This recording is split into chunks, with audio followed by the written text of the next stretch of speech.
विपिन जी, आपने कहा त्रिकोणीय मुकाबला है, ठीक है, आपने कहा त्रिकोणीय मुकाबला है और यहाँ पर चाहे बीजेपी हो या आम आदमी पार्टी हो, कांग्रेस हो, मतलब कि पलड़ा किसी का भी भारी हो सकता है, लेकिन उससे पहले स्ट्रेटेजी में दम होना चाहिए। आचार्य जी हमारे साथ हैं, प्रमोद मिश्रा जी, आज उनका इस चर्चा में बैठना इसलिए जरूरी हो गया क्योंकि आचार्य जी आज मुख्यमंत्री योगी आदित्यनाथ दिल्ली पहुंचे, तो उन्होंने वहां पर हिंदुत्व की बात की, उन्होंने वहां पर एकता की बात की, उन्होंने मंदिरों का भी वहां पर जिक्र किया।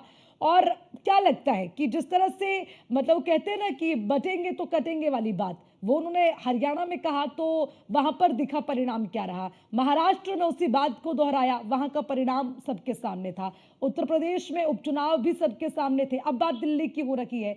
मतलब क्या लगता है ये मुख्यमंत्री का ये बयान और उनकी रैली क्या मतलब कि समीकरण बदल सकती है दिल्ली में? बिल्कुल अर्चना जी, हमारे सभी पैनलिस्टों को मेरा जय श्री राम। और दूसरी बात यह है कि जो चर्चा चल रही है, चर्चा हमने साकिब साहब की भी सुनी, हमारे अवनीश उपाध्याय जी हैं, विपिन जी हैं, बड़ा सुंदर तरीके से सबने अपना अपना मत रखा। लेकिन मुझे लगता है कि जो एक योगी जी ने बात कही कि बटेंगे तो कटेंगे, वो आवश्यक है, उसको समझना और जानना भी जरूरी है। इसलिए जरूरी है कि दिल्ली में वही नीति चल रही है।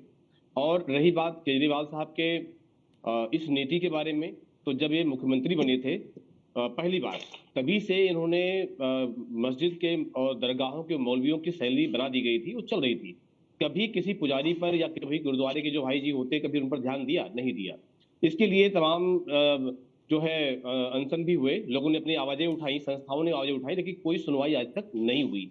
अब क्यों पंडित जी याद आ रहे हैं और क्यों गुरुद्वारे के भाई जी याद आ रहे हैं? क्या कारण है उसका? उस याद के लिए क्या कारण? कुछ लगता है कहीं से कि हाँ शायद इनकी वाहवाही होगी या जय जयकार करेंगे या लालच देंगे। लालच ही तो हो गया, और क्या हो गया? लालच देंगे तो शायद रोटी देंगे तो दौड़े आएंगे हमारे पास, शायद यही होगा।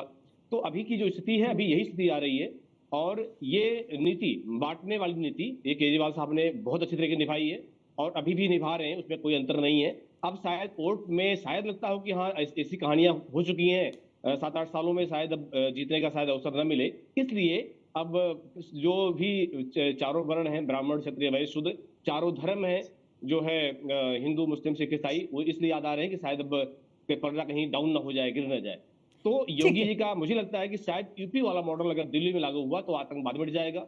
जो आज आप बस में कहीं भी यात्रा करिए, आपकी जेब शायद मुश्किल बच पाए अगर थोड़ा सावधान नहीं रहे तो। आप रेड लाइटों पे देख लीजिए सेंट्रल दिल्ली में क्या हाल होता है, जरा से लापरवाही हो साफ हो जाएंगे।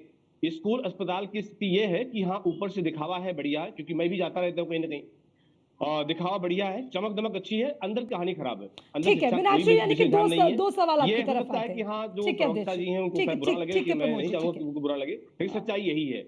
अर्चना जी। ठीक है।